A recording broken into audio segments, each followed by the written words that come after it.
All right. Good morning, everybody. Thank you for coming to the Community Development Block Grant Notice of Funding Availability for 2025. My name is Mylan Riggs. I'm a specialist for the Community Development Block Grant Program, and I will be presenting this webinar for the 2025 Notice of Funding Availability alongside CDBG specialist Shannon Burge.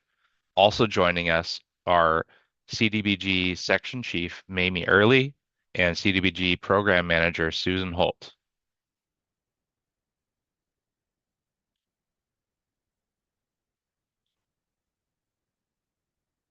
The goal of this workshop is to discuss information that is not already existing in existing training materials or in the NOFA materials. Please ask questions if they come up. If a question is answered in one of our online training aids or is explicit in the NOFA or appendices, we'll direct you to those resources. If you have a question that is not answered by this webinar, please submit it to our inbox at cdbg@hcd.ca.gov, where our staff will respond to your questions in a timely manner. Webinar questions. Click Q&A chat bubble to submit a question to the team.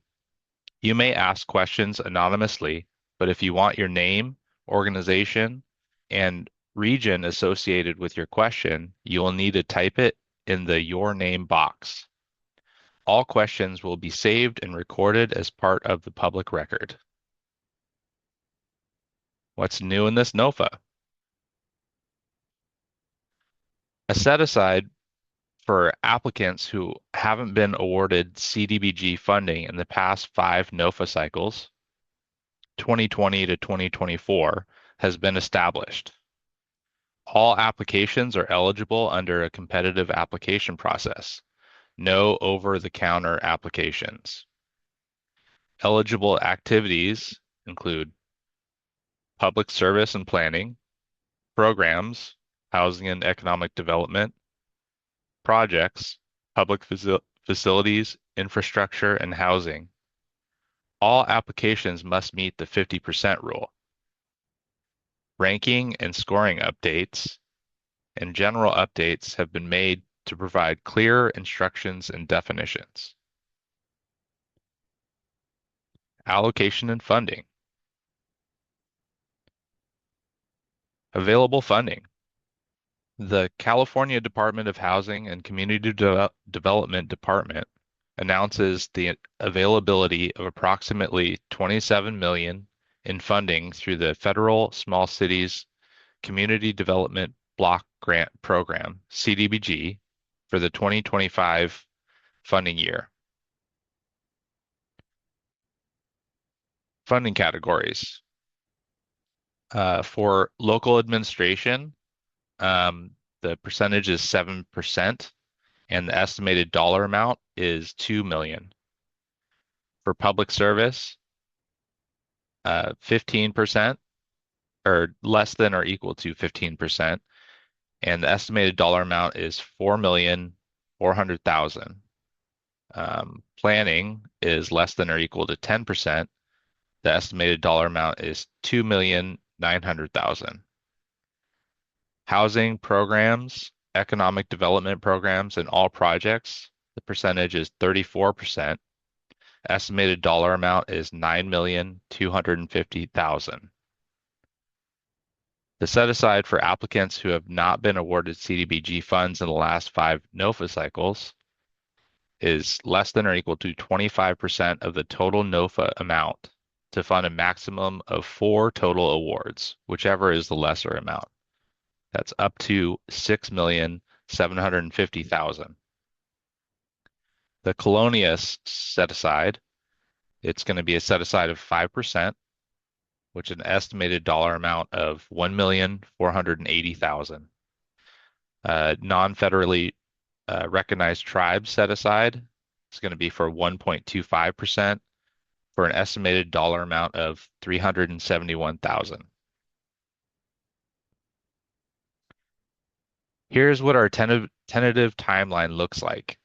As you are aware, the NOFA released September 30th, 2025. Here is the updated timeline. I'll pause here for a moment for you to take a screenshot.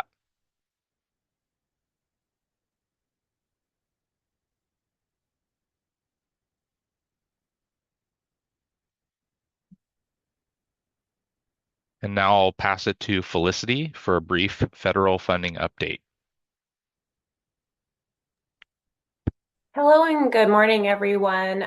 Thanks so much for being here at the NOFA webinar. I did have a little bit of information that I wanted to share, and the reason it's not in the slides is that it is a bit fluid. I wanted to share that for California's 2025 grant agreements with HUD, there is some new language that hasn't been in prior year grant agreements regarding compliance with what is called the Personal Responsibility and Work Opportunity Reconciliation Act of 1996. We call it PRORA as an acronym. And this act sets certain requirements around verifying legal immigration status of individuals who receive public benefits. Now, historically, as a block grant, CDBG has not been subject to this requirement. But in July of this year, the Department of Justice, in response to some of the current administration's executive orders, issued new notices that would make this a requirement applicable to CDBG. I'm giving you a lot of information right now, and I will make myself available to follow up on any of this later on. This is being recorded, so you can come back and follow along if you need to. So again, in July of this year, the Department of Justice issued new notices that would make this a requirement applicable to CDBG.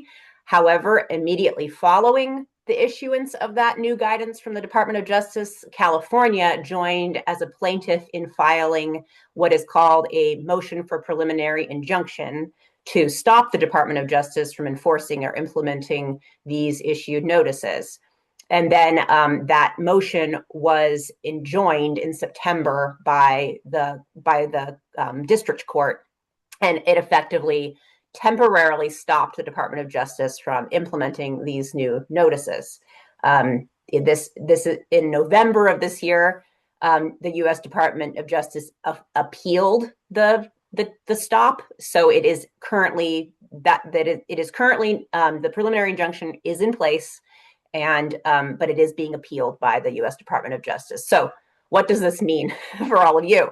What it means is that HCD's legal counsel has determined that as the status quo right now under the current injunction is that CDBG grantees have no changes in their obligations. So CDBG grantees are currently not required to verify immigration status of any beneficiaries under the program. However, I want to make sure that everyone knows that this is fluid. The injunction is not permanent, and it has been appealed. So there is a possibility that this could change. What we anticipate, but we don't have guidance from HUD yet, is that this could impact any program in which individuals or households are qualified based on submission of income documentation. Again, it's a fluid situation. We'll continue to keep you all informed. As of right now, there isn't guidance from HUD, and there isn't any change because of the preliminary injunction. There isn't any change to existing practices. So I just want to let you know I'm happy to make myself available to any of you who have additional questions about how these potential future changes could impact your program design. I'll put my email in the chat. You can reach out to me if you want to set up a call. But again, I'll reiterate that as of right now, because of the preliminary injunction in which California is a plaintiff, there are no changes to what grantees are obligated to do in terms of verifying immigration status. Thanks for your patience as we work through this situation, and we will continue to be your partners and provide you with guidance on all of that. I'll pass it back to you now, Mylin. Thank you, Felicity. All right, program requirements. Under this NOFA, funds are provided as grants to non-entitlement jurisdictions for project applications for eligible CDBG activities. All CDBG funded activities must meet the following national objective: benefit low and moderate income LMI persons. Federal and state law requires CDBG costs to be eligible, necessary, reasonable, not be used to supplant local or state resources, and be guarded against fraud. An eligible applicant must be a non-entitlement jurisdiction, demonstrate housing element compliance.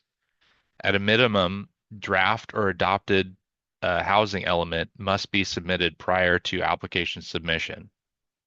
Jurisdictions that fail to complete the housing element process in a timely manner will be ineligible for funding. Submit a complete application, one main application, and one sub-application per matrix code. Application must be for eligible activity and national objective code combination. And here's a link for the accomplishment matrix. Application limits. The maximum number of applications is 3. Acceptable application combinations are 1 project plus 1 program plus 1 public service or planning, or 1 project plus 2 public service or planning, or 1 program plus 2 public service or planning. Note, 2 projects, 2 programs, 3 public service, or 3 planning applications are not allowed.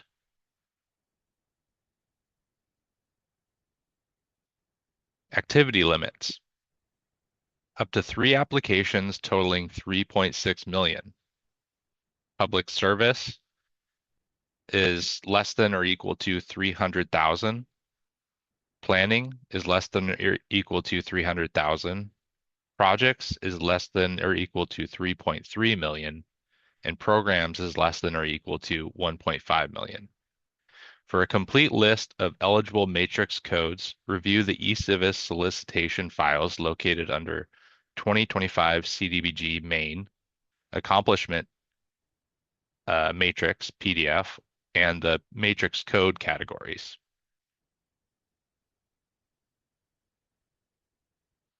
Acceptable economic development program combinations.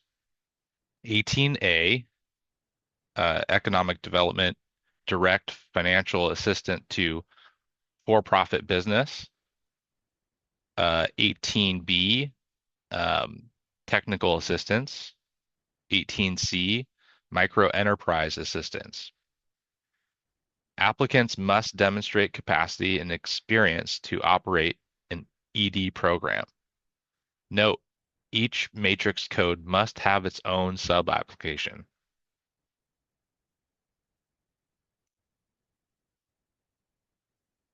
Acceptable housing program combinations. 13A, housing counseling. 13B, single family, 1 to 4 units, homeownership assistance.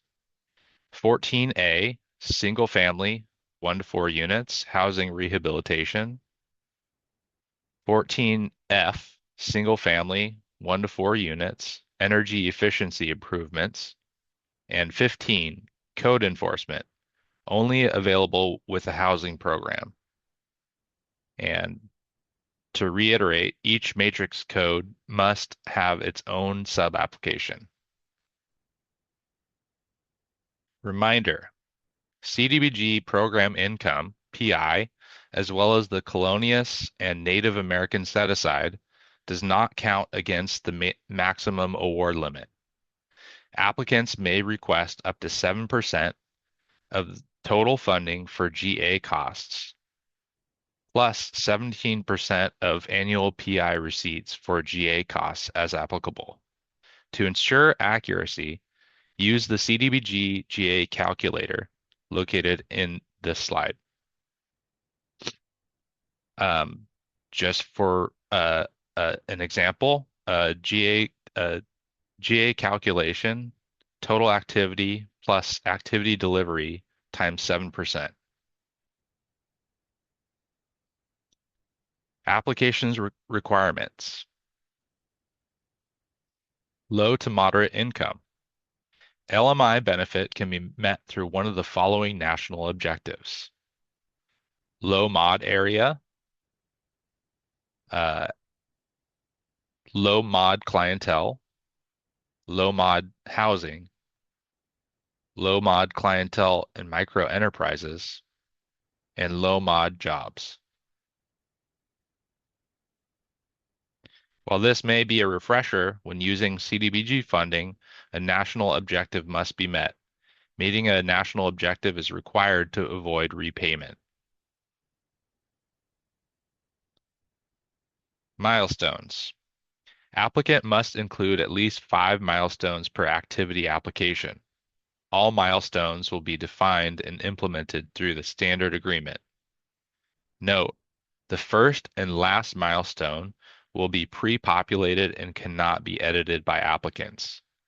Failure to meet the first milestone is a material breach of the standard agreement and will result in a for-cause termination of this agreement. Here are some examples of the milestones you can include in your application. These examples are also in the NOFA. Reminder, when identifying your milestones, do not provide any specific dates that lock you into a milestone that cannot be met.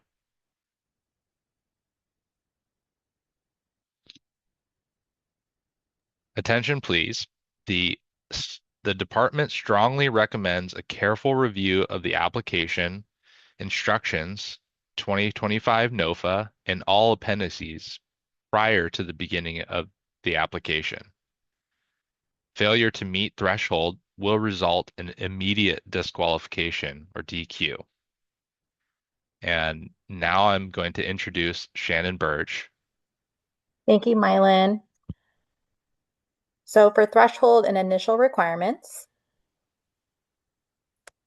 here are all of our threshold and initial requirements. Some of these should look familiar as this has pretty much been unchanged. So for example, eligible applicant as defined in previous slides, required single audit documentation, site control, statement of assurances, the resolution, the TIN, the eCivis budget template, the sources and uses chart, the SAM.gov debarment checks, state objectives, NEPA, which you are required to submit both an activity and general admin NEPA, readiness criteria documentation, 50% rule documentation, housing element compliance, as well as a special requirement for 20A asterisks, which is the planning related to another activity approval, and that's if applicable for your application.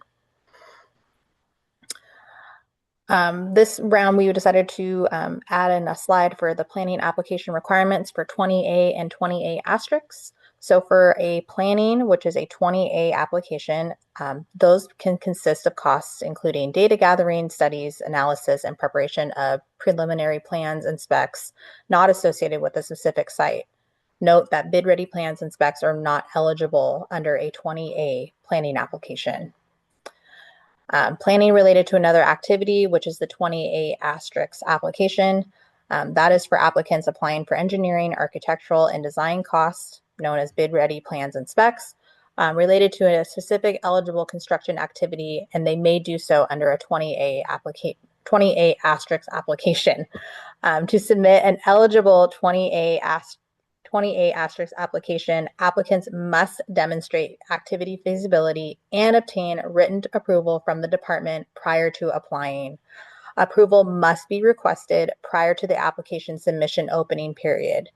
And please note that those approval requests must be submitted to our CDBG unit inbox, cdbg@hcd.ca.gov, and department approval must be included in the application. We will include an approval letter that you will need to upload. Application and activity requirements. Of course, the biggest one is making sure that applicants must comply with and have documentation of meeting all federal cross-cutting requirements. The list that we have here is not an exhaustive list. So for instance, lead-based paint requirements, not using debarred, ineligible, or suspended contractors or subrecipients, conflict of interest prohibitions, making sure that there's compliance with the Architectural Barriers Act and the ADA, federal reporting requirements, BABA, things like this. Again, as stated, must comply with all federal cross-cutting requirements. For application, certification, and verification, the applicant must certify the application is true and correct. The jurisdiction must be the applicant, and circumventing application components, including uploading incomplete or inaccurate documents to fields, invalidates the submission.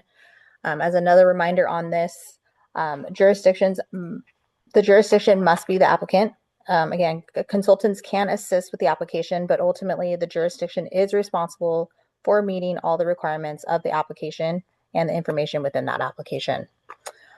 Additionally, timely submittal, as we previously have stated, please give yourself plenty of time to submit your application prior to the cutoff date and at least several hours prior. The submission deadline will be 60 days after the application submission period opens at 3 p.m. Pacific Standard Time, and the deadline will not be extended. Please report any technical issues with your screenshots immediately to CDBG at hcd.ca.gov as they come up. And again, once submitted, the application is final and there's no changes. Next slide.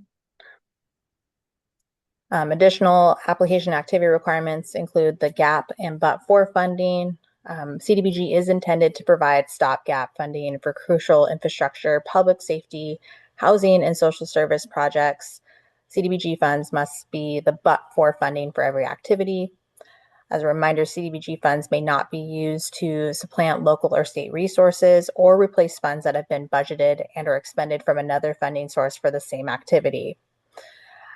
For good standing, the applicant and any co-applicant must be in good standing with HCD and have a satisfactory past performance and be in full compliance with all department contracts and reporting. For homelessness assistance, applicants must be a participating member of your local homelessness continuum of care, the COC, if you were applying for activities under matrix codes 03C and 03T. We require a letter on the COC letterhead from the COC coordinator stating that your jurisdiction is a participating member, and that must be submitted with your application. Readiness is also a big one for our activity and application requirements. Applications must demonstrate readiness to be considered for CDBG funding. To be considered ready, a program will need to provide the following at application submission. It could be draft or final program guidelines, a third-party contract or draft RFQ to be released within 60 days of the standard agreement execution. And then for housing and economic development programs or projects, there should be a marketing plan or strategy. And a lot of this information, the readiness criteria, is found in the NOFA. This goes into application submission.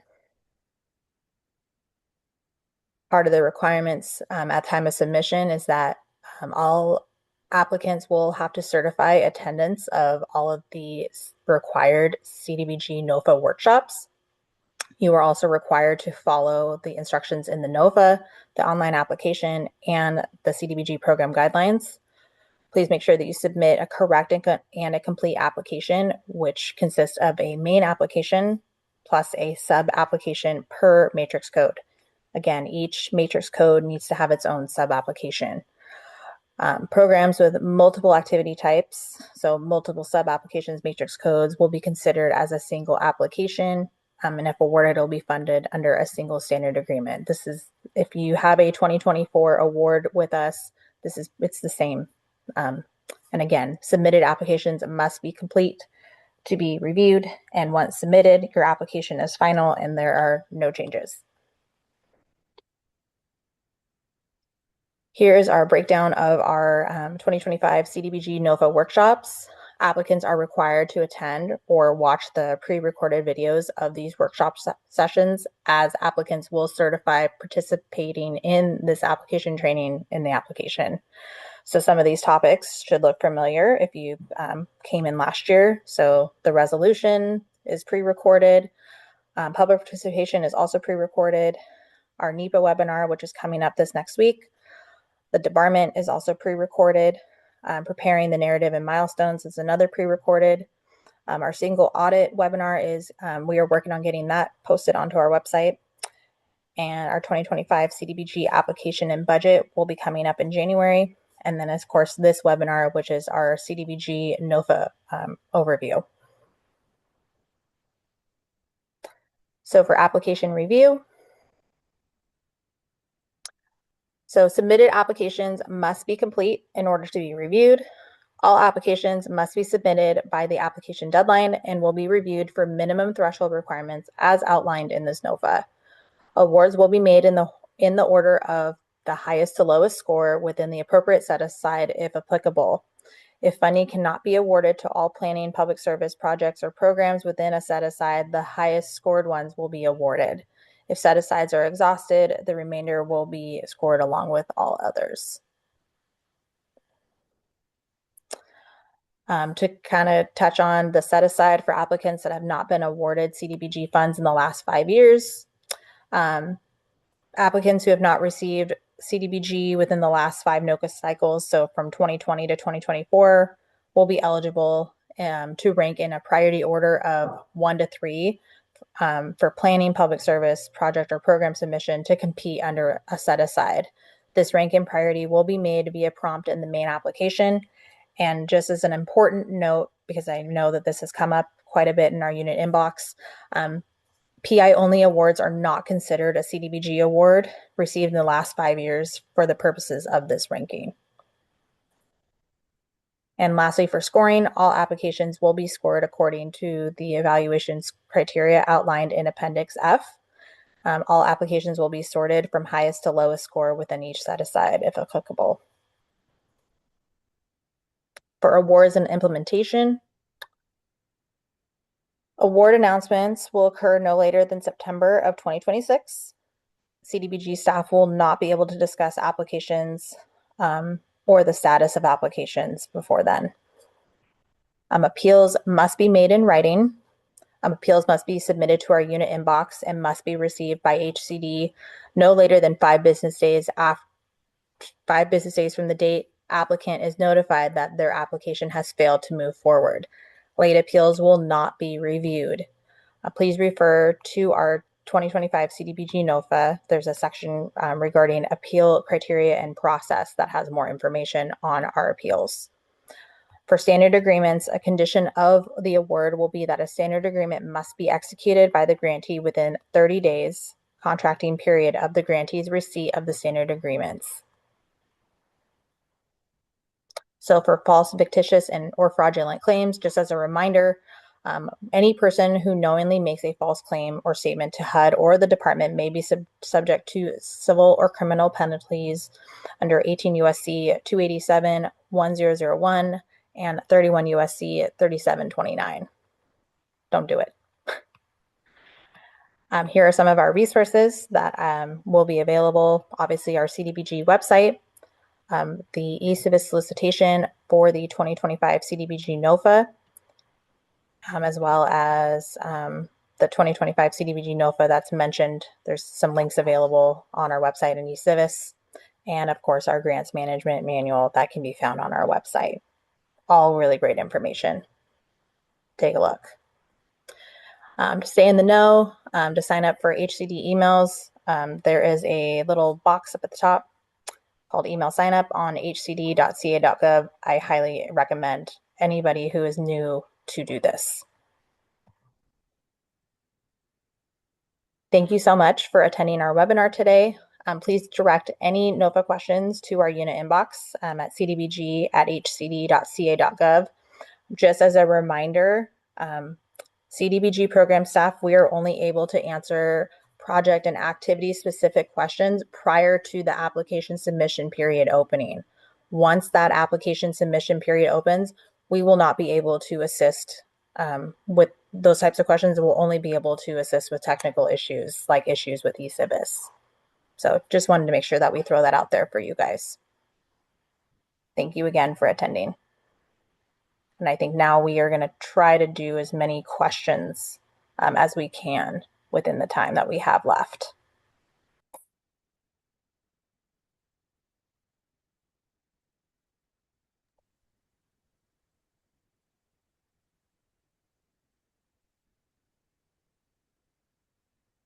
Thank you, Shannon and Mylin. We did receive some questions in the Q&A box Okay. that was somewhat answered. So I don't know, Shannon or Mylin, if you want to go ahead and go over those questions and start. Okay, I'm going to start with those. So the first question is from an anonymous attendee. If a jurisdiction has had a PI only program in the last 5 years, does that prohibit their access to the set aside? And I'm pretty sure that I answered that question when we were going through this. If you've only used your PI, that does not count against you. So you will be able to come in under that set aside.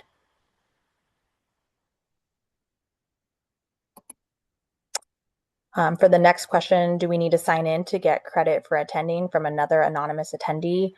The way that this will work is there's no signing in to get credit. There is a part in the application where you will certify that you watched all this workshop as well as the others that were listed in the application.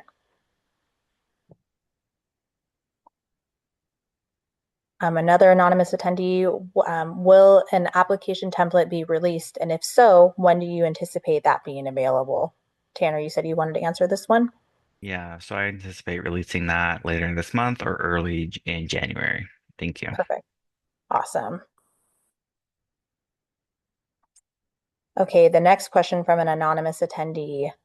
2 questions under the Appendix F CDBG scoring matrix, community engagement. Would points be given if a public meeting hearing was available to view on YouTube or community access TV or website link during or after the meeting? And 2, would encouraging community feedback and public meeting notice for the community to contact the city either through mail, phone calls, or email be considered soliciting community feedback through additional methods other than speaking at a public meeting? Susan? Sure. Thank you for that question, Anonymous. We're actually going to be hosting a webinar that will be the application webinar that will go over some of the scoring a little more there. So I do recommend, well, you need to watch them anyway, but I recommend you attend so you can bring your questions there. As far as what you're asking here, if you take a look at the Appendix F regarding the community engagement, there are some examples there already laid out. So kind of what you're proposing here would certainly be taken under consideration, but we'll give you some more information on that when we do the next webinar. So hopefully that helps a little bit, but we are just looking for folks doing more community engagement. So you're on the right track here, but I would look at the Appendix F for some of the examples that we have in there that we're going to be looking for. Hopefully that's helpful. Great. Thank you, Susan. Kristen, my project will include 03K street improvements, 03L sidewalks, and potentially 03J sewer improvements. Which code should I use? 03Z other? Tanner? Hi, Kristen. So it depends is the short answer. The longer answer is that if the main project is 03K street improvements, and during that project you are also improving the sidewalks of those improved streets, and you may have to, while you're there, also improve the underlying sewer network, then that would all be consumed or be umbrellaed under 03K. But I do encourage you to reach out to our inbox for a better, more specific answer. Yeah, and if you have an assigned program rep as well, please connect with them so that way they can kind of talk you through it. Thank you, Tanner. Brandy Caparasso asked a question, can a jurisdiction have 2 logins in EUNA? Tanner? So a jurisdiction, once awarded, can have multiple logins be connected to an award, but that is not possible during the application stage. Only one application would have, or one login would have access to an application. Thank you, Tanner. And Brandy has another question. Under application requirements for the construction project's construction timeline, the Gantt chart being preferred, the engineer is asking how detailed of a Gantt chart is wanted. Would a broad outline of the project that focused on milestones be sufficient, such as ITB released, construction begins, paving complete, etc.? Susan? Sure.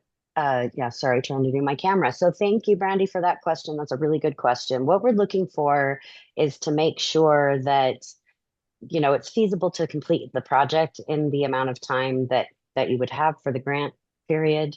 So honestly, I would recommend, the more the better, so that we can have a good understanding of the feasibility of completing the project on time, but also, maybe not a 5-pager on that. So just use your best judgment. And really what we're going for is to make sure that you have a timeline that's going to be able to be completed within the period of performance should the grant be awarded. So you kind of just want to use your judgment on that. But, when in doubt, more is kind of better, but then too much is not necessary. So I would say use your best judgment. And if you want, like we said, during this period where the NOFA is open before the application submission period opens, we don't really have time to take to review these documents. But, just in general, I would say go ahead and put in what you think would be enough for us to be able to make a determination on whether the project can be completed on time. That would be my suggestion for that. So hopefully that's helpful. Thank you, Susan. Kristen has another question. Does the single audit have to be for a specific fiscal year? Tanner? Hi, Kristen again. So we are seeking, well, it depends. So I encourage you to read the NOFA, and then the most sorry, excuse me, the fiscal year that has been due, the latest that is due, it was the 23 and 24. But I encourage you to read the NOFA to understand the single audit requirements more specifically. And to add to that as well, we are working on getting our updated single audit webinar with the slides and the recording on our website. So that will be coming soon. So I know there's a couple of single audit questions, but just be on the lookout. That will be coming soon. Thank you. Jade Padilla asks, is there a deadline to submit a request to get an approval for a 20A asterisk application request? Susan?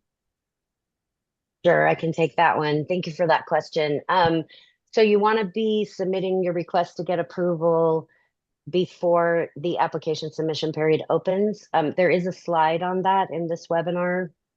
I'm not sure if we've got those slides up that maybe we could post that back up. Does anybody have that open?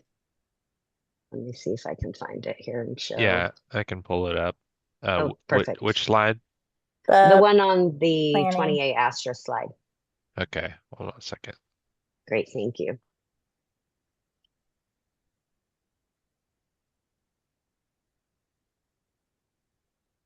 And then I'll elaborate on what the slide says. But essentially, we want you to submit your request for approval for 20A asterisk before the application submission period opens.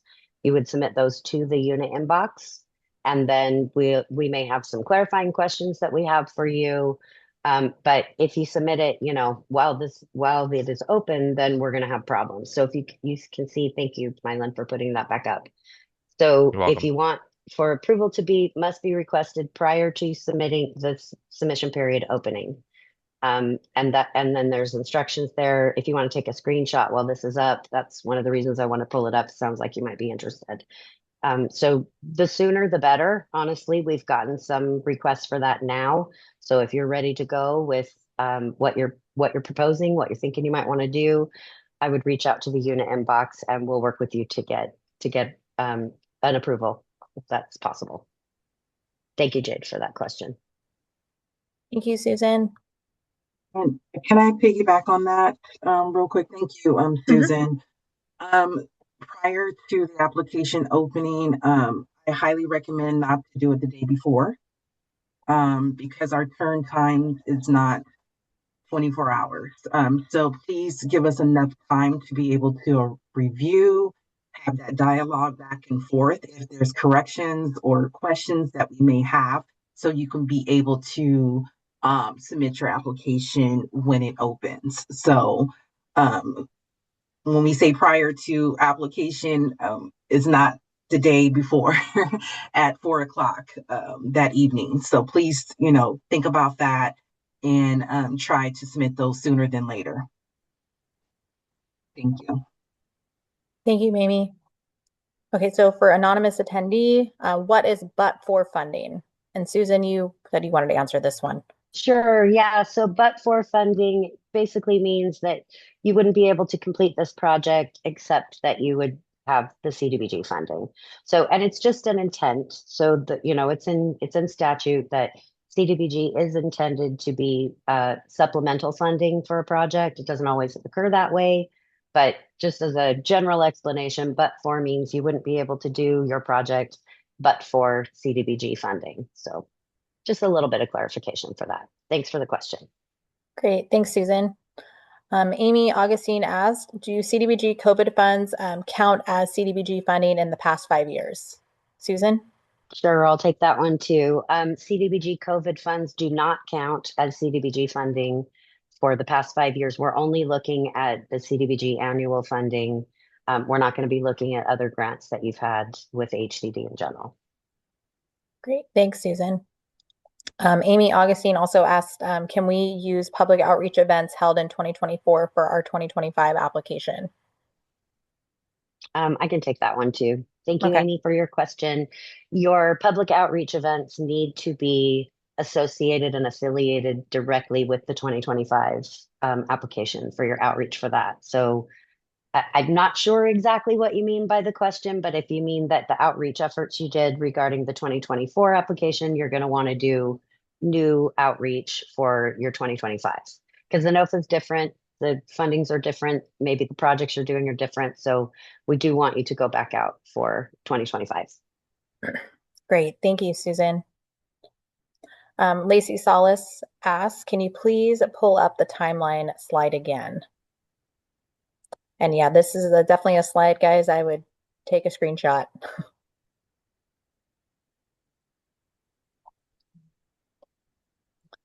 Amelia asks, will TA be provided for beginners? Amelia, I would recommend to please message our CDBG unit inbox, the CDBG at hcd.ca.gov. That way we can get some more information about, what jurisdiction you were with, and then we can try to get, just as much information from you before the application submission period opens, because we can only do it until the submission portal opens, which is going to be before February 2nd of 2026. After that time period, after 9 a.m. Pacific Standard Time, we will only be able to do technical assistance. So you do have some time, but I would really recommend emailing our unit inbox so that way we can connect you with a CDBG rep to try to, get that established so we can have those conversations now.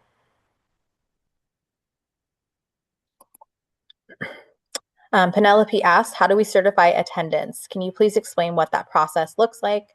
Do we need to provide screenshots as proof of attendance, or is it sufficient to simply indicate that we attended when completing the application? I'll answer this one. Hi, Penelope. I think I kind of touched on that already. What you will need to do, there's a part in the application where you will certify that you attended all of the workshops. So we don't need any of the screenshots or anything. You guys are certifying in the application that you guys watched everything and did it all. So I hope that helps. The next question is from Jade. Just to verify, the NOFA was still released in September and the language within is still accurate, correct? From my understanding, yes. I don't know if Mamie or Susan or anybody else has anything that they want to add. Because I think the language is still right. It's just our timeline has changed. I think, yeah, just the timeline is what we've changed so far. I can Yes. confirm that. Yeah. Yeah. Everything else is the same. Yeah. Just the amendment will be just based on our timeline update. Perfect. Thank you.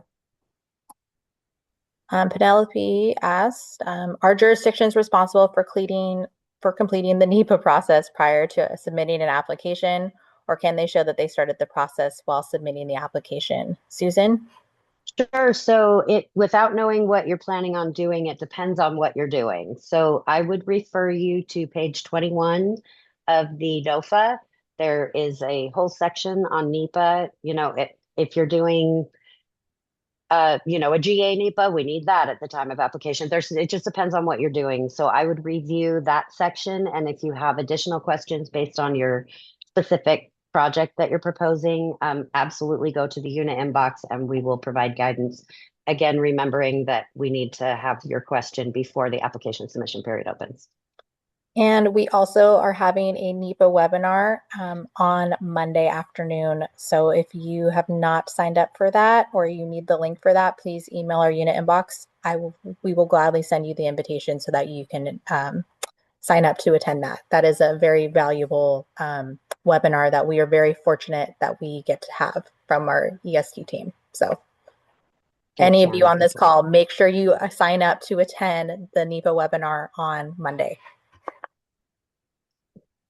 Thank you. Emmanuel Lamas, if a public notice stated the local agency was considering to use 2.7 million for a project.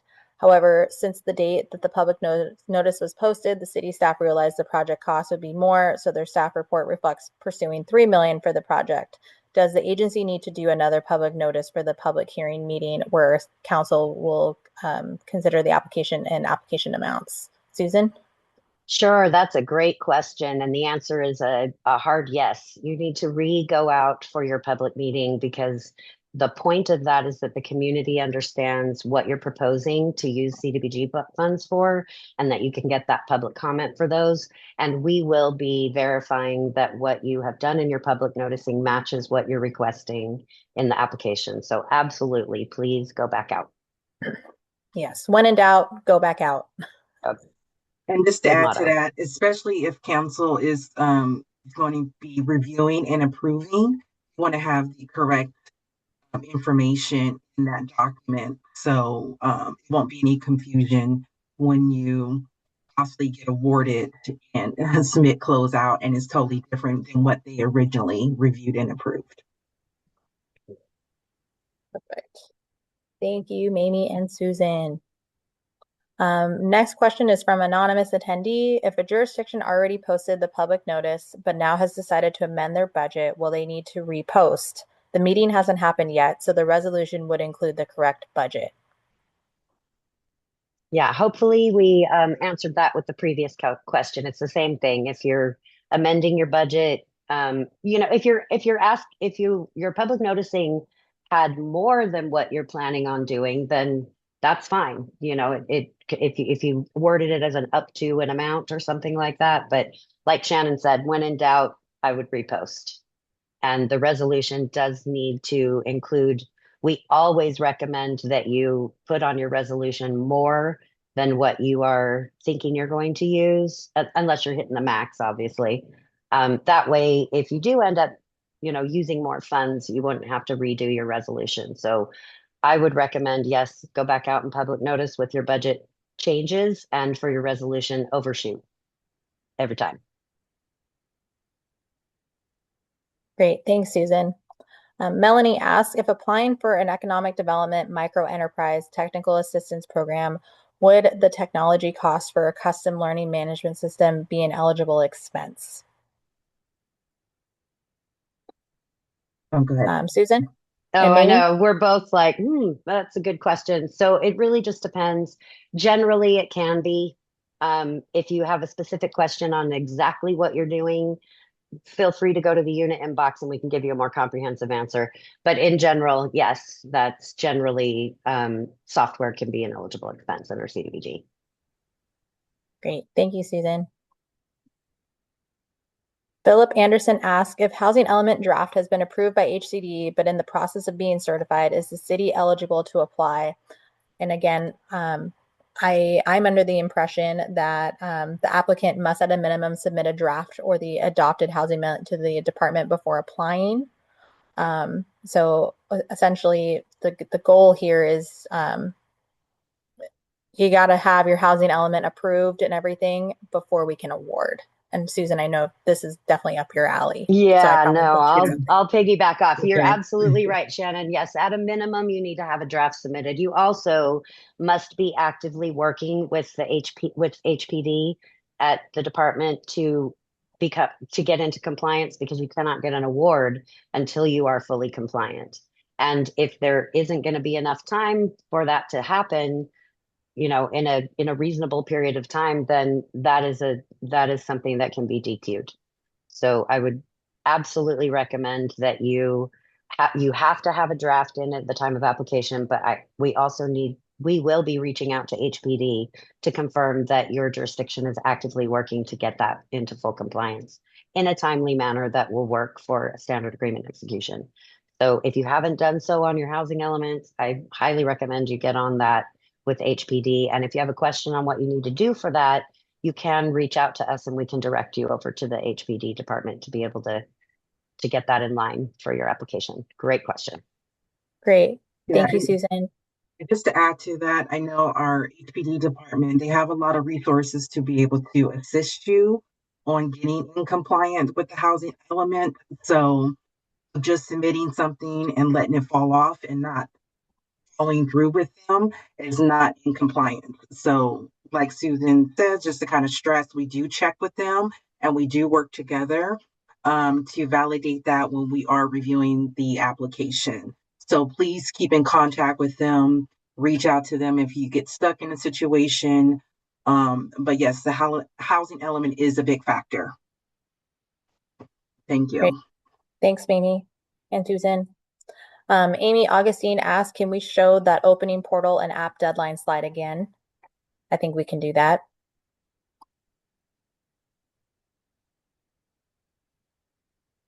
And I think we just got to keep that up for like a little bit. Question from Christopher Colbert. My apologies if I missed the answer to Penelope's question regarding how attendance is certified or proof of attendance on this call. Again, it's in the application. You will certify that you attended and watched all the workshops, because we have some that are going to be, obviously the live ones will be uploaded onto our website later, but we already have some that are pre-recorded. So you'll just certify in the application. Bridget Lacey asks, was anything other than the timeline changed in the NOFA that was released in September? And do you plan on releasing an amended version that reflects the new deadlines? I may have missed this in the beginning, but I can't seem to find it online. Bridget, go ahead. Go ahead, Mamie. Go ahead. Yes, an amendment version will be online very shortly. It's currently going through the routing process for approval. So our expected ETA on getting that uploaded to the website is around the 16th of this month. So please look out for that. We will send out an e-blast that an updated version of the amended NOFA with the timeline will be available for review. Great. Thanks, Mamie. So, thank you everyone for the patience on that amendment version, but we wanted to still continue to hold the webinars during the process of routing. And make sure you guys got the updated timeline, kind of a sneak peek. So it kind of works out. Yes. Kristen asked, I hit enter too soon. The next question I was told to read the NOFA. I did read the NOFA many times. I didn't answer the question, and that's why I asked it here. Kristen, if you could, please email our unit inbox or one of the CDBG reps or specialists that you work with, and we can help kind of answer that offline. Jay Padilla asked, so for 20A asterisks, it is not requesting approval prior to the application. It is obtaining permission prior to the start of the application. Susan? Sure. So hopefully you took a screenshot of the slide when we had that up, but basically what we're asking is that the sooner the better for you to request approval. And if you are planning on applying for a 20A asterisk, then um, you will need to add our approval. You would get an approval letter that you're approved to apply for a 20A asterisk, and you will have to upload that in your application. So that's one of the reasons, as Mamie went over, we want to get those sooner than later because we don't want to hinder you from being able to, get through your application by not having that approval document. So the sooner the better. So we want before the application submission period opens to request approval, and we can, work on that as best we can, as quickly as we can to get you an answer. But like Mamie said, if you request approval, far in or the day before 4 p.m., then we're not going to be able to review it or do our back and forth with you to get the documents or the information that we need in order for you to have that approval letter to be able to upload in the application. So just keep that in mind as you're going through. And if you are, you know, thinking about doing a planning related to another activity application, then absolutely connect with the unit inbox. We have some specific questions that we'll ask you. Then you can work on, getting those answers and documents that we need to be able to apply and get you approval in time for you to be able to do it when you do apply. So hopefully that's helpful. If you do have more questions, because I know that's a little bit of a complicated one, it's a way that HCD is trying to help folks, especially smaller jurisdictions that don't have the money maybe to do bid ready plans and specs. We're trying to be flexible with this option. But it's a little bit of a time consuming option. So the sooner the better, please get your requests in. Even if you just kind of have an idea, we can direct you on what we're going to need to be able to approve it. So I would recommend, Jade, that you go to the unit inbox and say, this is what we're thinking about. What would we need to have? What would we need to know? And we'll get back to you as timely as possible. Great Awesome. question. Okay, and I'm going to try to get these last two questions. So Lacey asks, when will we receive responses to our request for the 20A asterisk application approval? And Lacey, to answer that, we are working, anybody who has submitted that request, we are trying to get it done by as soon as possible within the next couple of days. So we'll be in contact with you soon. And for the last question here from anonymous attendee, will the briefing slide be available after this meeting? To answer this, so this recording and the slides will be posted on our website as soon as possible. It just, we have to go through the whole fun process of getting it remediated and stuff. But we will try to get these on as soon as possible. And I know that we're at time. Any questions that we didn't get to, we will be responding through our CDBG inbox. So trust and believe we will not gloss over your questions. We will answer them, but we just want to be respectful of everyone else's time. So if we did not get to your questions that's in the Q&A at this moment, we will respond. Yeah, and just to piggyback off of that, if you could please, because some of these are anonymous, so we won't know who to go to. So if you could please send your question to the unit inbox, then we can reply that way. Yes. If please email the unit inbox. Yes, and if you have project-specific questions on what you're planning on applying for, I highly recommend, if you don't know who your CDBG rep or specialist is that's handling your jurisdiction, email the CDBG inbox and we will filter and assist you right away on helping you with answering any questions so you can be prepared to apply. Great, thank you. All right, well, I think we are there. Have a great day, everybody. We will see you at our next webinar. Yeah, and thank you everyone for attending. Have a great day. Appreciate it. Have a good day. Bye, guys.